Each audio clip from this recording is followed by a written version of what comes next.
વલસાડના વાપીમાં ભાજપના કાર્યકર્તાઓએ બિહારના પરિણામોને વધાવ્યા।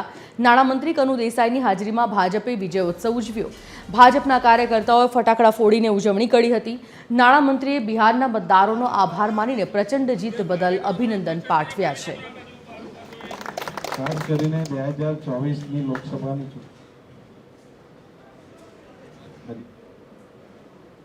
भारतीय जनता पार्टी बिहारना सर्वे मतदारों आभार व्यक्त करे छे, केम के वोट चोरी अने जे ज्ञाति जातिना समीकरण है एने छोड़ीने बिहारनी समग्र प्रजाए जे भारतीय जनता पार्टी विकासनी राजनीति है, जे विकासना कामों अत्यारे चाली रह्या छे, जेना खातमुहूर्त थयेला छे, कामों प्रगति में है, ये कामों में रुकावट नहीं आवे एटला माटे भारतीय जनता पार्टी ने बिहारनी जनताए प्रचंड बहुमत आप्यो छे। જ્યારે એક્ઝિટ પોલમાં પણ 150-60 સીટની વાત થતી, એના બદલે 200ની ઉપર જે ભારતીય જનતા પાર્ટીના એલાયન્સને મળી છે, એના માટે ફરીથી ભારતીય જનતા પાર્ટી બિહારના સર્વે મતદારોનો આભાર વ્યક્ત કરે છે।